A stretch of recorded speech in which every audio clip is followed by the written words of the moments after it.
मैं ये ज़रूर कहना चाहता हूँ कि जो सरसरी तौर पर मुझे ध्यान में आया है, जो मैंने पेन डाउन किया है, वो आपके साथ मैं ज़रूर चर्चा करूँगा।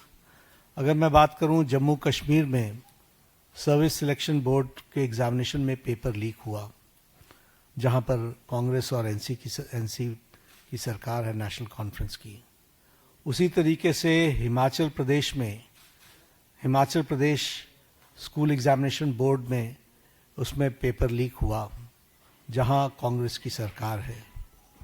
उसी तरीके से झारखंड में JAC में हिंदी और साइंस के पेपर लीक हुए झारखंड, जहां पर कांग्रेस और झारखंड मुक्ति मोर्चा की सरकार है। तेलंगाना में वहां पर इंटरमीडिएट के लैंग्वेज के पेपर लीक हुआ और वहां पर भी हमको मालूम है कि कांग्रेस और CPI की सपोर्टेड सरकार है। तेलंगाना में SSC में लैंग्वेज के पेपर लीक हुआ और वहाँ भी तेलंगाना में कांग्रेस पार्टी और CPI की सपोर्टेड सरकार है। तमिलनाडु में B.Ed के कोर्स पेपर में वहाँ पर जिसे हम कहते हैं Tamil Nadu teachers education university board, वहाँ भी पेपर लीक हुआ। वहाँ भी उस समय विपक्ष की सरकार थी। वेस्ट बंगाल में पुलिस कांस्टेबल का रिक्रूटमेंट एग्ज़ाम पेपर लीक हुआ, वहाँ उस समय TMC की सरकार थी। पंजाब में Punjab subordinate service selection board, इसमें ग्रुप B के एग्ज़ामिनेशन में इसमें भी पेपर लीक हुआ और मैल प्रैक्टिसेस भी हुए हैं।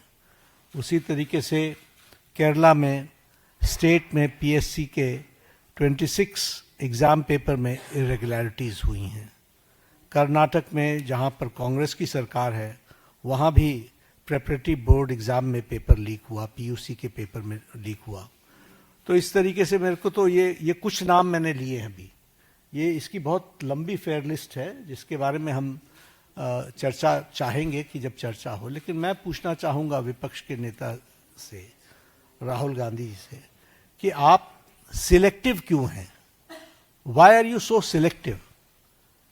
आपने UPA की और UPA के सपोर्टेड सरकारों को, जिसे हम इंडी गठबंधन कहते हैं, इंडी अलायंस कहते हैं, उनकी गवर्नमेंट्स के बारे में आपने क्यों नहीं चर्चा की?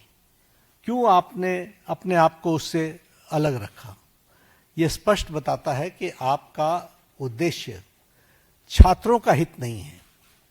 आपका उद्देश्य एजुकेशन में बढ़ोतरी हो, एजुकेशन की क्वालिटी में बढ़ोतरी हो, स्टूडेंट्स को जस्टिस मिले, इसमें आपका इंटरेस्ट नहीं है। आप स्टूडेंट्स के विषयों को, डिमांड्स को लेकर के आप पॉलिटिकल माइलेज लेना चाहते हैं, राजनीतिक रोटियां सेकना चाहते हैं, जो कि दुर्भाग्यपूर्ण है। लेकिन मैं इस मोड़ पर एक बात जरूर कहना चाहूँगा कि यह समय ये नहीं है कि हमारी सरकारें, आपकी सरकारें, तुम्हारी सरकारें, इस तरीके से हम इन चीज़ों को विभाजित करें। ये गंभीर मसला है और जैसा मैंने आपके सामने कुछ नाम गिनाए, ये बड़ी लंबी लिस्ट है जिसमें UPA की सरकारें इन्वॉल्व हैं, जहां पेपर लीक हुआ है।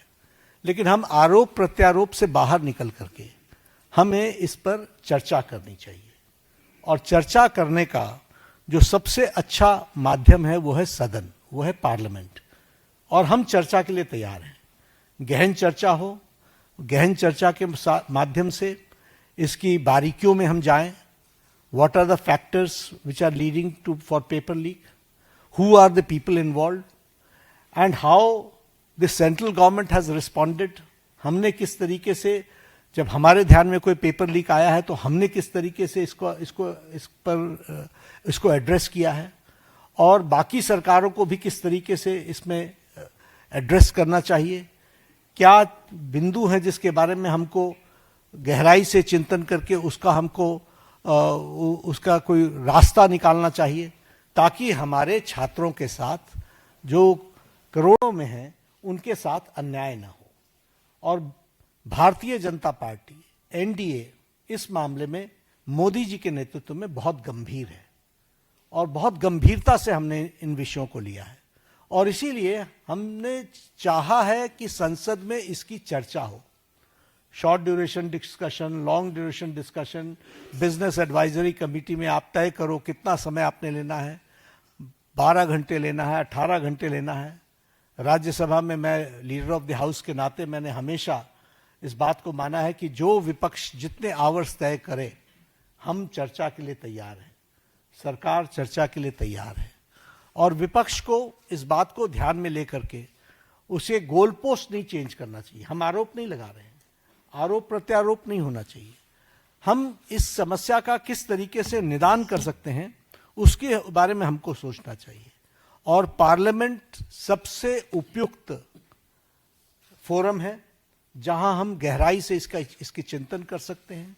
ड्यूरेशन विपक्ष तय करे और उसमें हर एक एस्पेक्ट्स के बारे में चर्चा हो और हम कोई ठोस नीति लेकर के आए, क्योंकि बच्चे कोई हमारे हैं, आपके हैं, वो देश के भविष्य हैं और देश के भविष्य की चिंता करना हमारी जिम्मेवारी है। और हमारी जिम्मेवारी में सरकार के साथ साथ विपक्ष की जिम्मेवारी भी है। इसलिए विपक्ष भी अपनी जिम्मेवारी को निभाए और हम सब साथ मिलकर इसका समाधान करें और कोई स्थायी समाधान की दिशा में हम आगे बढ़ें, ऐसा मैं निवेदन करना चाहता हूं।